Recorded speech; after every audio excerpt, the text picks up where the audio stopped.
अस्सलाम वालेकुम, मैं हूँ फ़ायज़ा सदोज़ई। आई होप आप लोग ठीक होंगे, फ़ाइन होंगे। आज जो मैं स्टोरी आपके साथ शेयर करना चाहूँगी वो स्टोरी जो है बहुत ज़्यादा ट्रेंड भी की उस स्टोरी ने, और उसके बाद जो है सोशल मीडिया पे भी उसके हवाले से न्यूज़ चली हैं और टॉक शोज़ के अंदर भी उसके बारे में बात हुई है, क्योंकि एक ऐसा टॉपिक था, ऐसा एक इशू है कि बहुत ज़्यादा आजकल मॉडल्स के साथ, एक्ट्रेसेस के साथ, डॉक्टर्स के साथ और डिफरेंट लोगों के साथ इस तरह हो रहा है कि ब्लैकमेलिंग के बाद या फिर उनको इस तरह से टार्चर किया जाता है कि उनकी डेथ्स हो जाती हैं।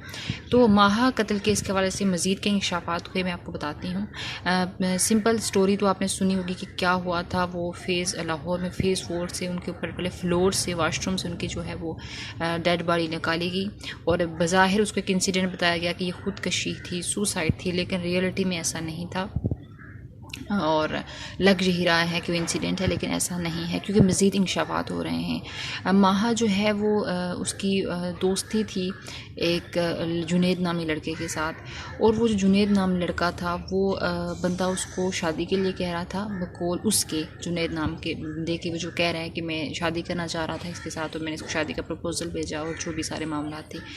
लेकिन माहा का जो कहना है वो उसकी कुछ फ्रांजिक हुए, उसकी कुछ मोबाइल का डाटा वगैरह उससे वहाँ पे पेशरफ्त हुई मज़ीद, तो वहाँ पे वो जो चीज़ें सामने आई हैं तो उसमें वो अपनी फ्रेंड के साथ बताती है कि जुनैद नामी जो लड़का है ये और इसका जो दोस्त है वकास, के दोनों मुश्तरका फ्रेंड थे माहा की। तो उसने कहा कि मुझे बहुत टार्चर कर रहे हैं, मैं ज़हनी तौर पे बहुत ज़्यादा अजियत की शिकार हूँ और अगर मेरी कभी डेथ होती है तो ज़िम्मेदार ये होंगे। और उसने अपनी पिक्चर्स भी शेयर की अपनी फ्रेंड के साथ कि मेरा दांत तोड़ा है उसने, मुझे मारा है और मुझ पर तशद्दुद किया है और मैं फ़िज़िकली और मेंटली तौर पे टार्चर हो रही हूँ।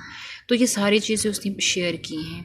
लेकिन जुनैद ने जो भी प्रेस कॉन्फ्रेंस की उसने कहा कि ऐसा कुछ नहीं था। उसने अपने मोबाइल शो करवाया कि हमारी चैट हुई थी, हम नॉर्मल बातचीत कर रहे थे, ऐसा कुछ भी नहीं है।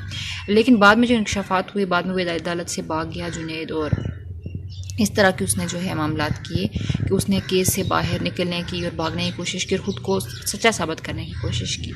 और उस टाइम पे एक ये दोनों लोग तो उसको टार्चर कर रहे थे, लेकिन तीसरा कैरेक्टर था इरफान नाम का जो माहा से शादी का उसने माहा को शादी का प्रपोज़ल भेजा और उस पर शक ज़रूर था, लेकिन उसने फिर अपनी चैट को पब्लिक किया अपनी और माहा की और बताया कि मैंने उसको प्रपोज़ल भेजा, जिस डेट पे हमें मिलना था उस डेट पे हमारी मुलाकात नहीं हो सकी क्योंकि मैं बिज़ी था, और उसने सारी चैट दिखाई, जिसके बाद उसको इस केस से अलग कर दिया गया, वो बाहर है। लेकिन जिस बंदे पे ये सारा ज़्यादा जिस बंदे को ज़्यादातर इस मामले में शामिल किया जा रहा है, जिस बंदे पर ज़्यादा शक है, वो जुनैद नामी लड़का है और वही जो माहा का फ्रेंड था जिससे माहा तंग थी।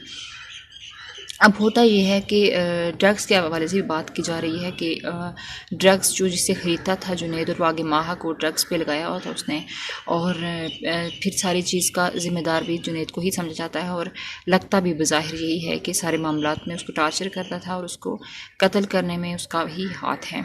अब इंकशाफात क्या होते हैं? इंकशाफात ये होते हैं कि फ्रांजी के बाद जब उसकी डेथ, उसकी लाश के बाद उसकी पोस्टमार्टम किया गया, तो पोस्टमार्टम में ये शो हुआ कि बताया गया कि इन्वेस्टिगेशन टीम ने बताया कि डेथ से पहले उसको जो है उस पर किसी ने रेप किया उसका, यानी उसके साथ ज़बरदस्ती की गई और उसके बाद उसको कत्ल किया गया। ये बहुत बड़ा इंकशाफ है, यानी किसी मेल के डीएनए की टेस्ट वहाँ पे साबित हुई है, किसी मेल का डीएनए वहाँ पे शो हुआ है रिपोर्ट के अंदर, और ये बहुत बड़ी एक डेवलपमेंट सामने आई है क्योंकि इस एक वजह से पूरा केस का रुख बदल गया है। अब कौन शामिल है, कौन नहीं शामिल, जुनैद का कितना हाथ है, ये सारी चीज़ें मज़ीद हम आपको बताएंगे कि क्या क्या इसमें पेशरफ्त हुई है और कहाँ तक मामलात सामने आए हैं।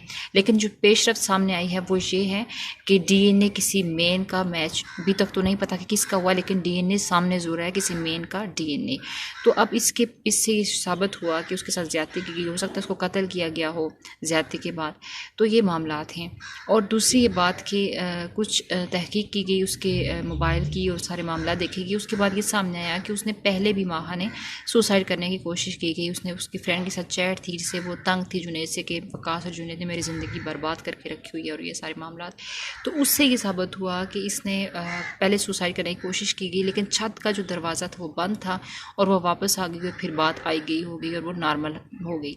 लेकिन इसका मतलब यह है कि उसको काफ़ी टाइम से टार्चर कर रहे थे और इस तरीके से ये केस यहाँ तक आन पहुँचा है कि सारी जो बात है वो जुनैद पे आ रही है सामने। लेकिन जो इन्वेस्टिगेशन टीम है उसने गिला किया है कोर्ट से कि हमारे साथ कॉपरेट नहीं करा जुनैद, और जितने भी वर्डिक्ट हैं ये हमारे साथ कॉपरेट नहीं करे। तो अब कोर्ट ने दबाव डाला है कि कॉपरेट किया जाए। फ्रांसिक के हवाले से मोबाइल की एग्जामिनेशन करवानी है जुनैद की, तो वो भी उस पर कॉपरेट करे, वो कॉपरेट नहीं करा। तो ये डेवलपमेंट सामने आई है। मज़ीद हम आपको इस तरह की न्यूज़ बताते रहेंगे। अपना बहुत सारा ख्याल रखें। चैनल को लाइक करें, शेयर करें, सब्सक्राइब करें और स्टोरी कैसी लगी हो ज़रूर बताइएगा। अपना ख्याल रखें। अल्लाह हाफ़िज़।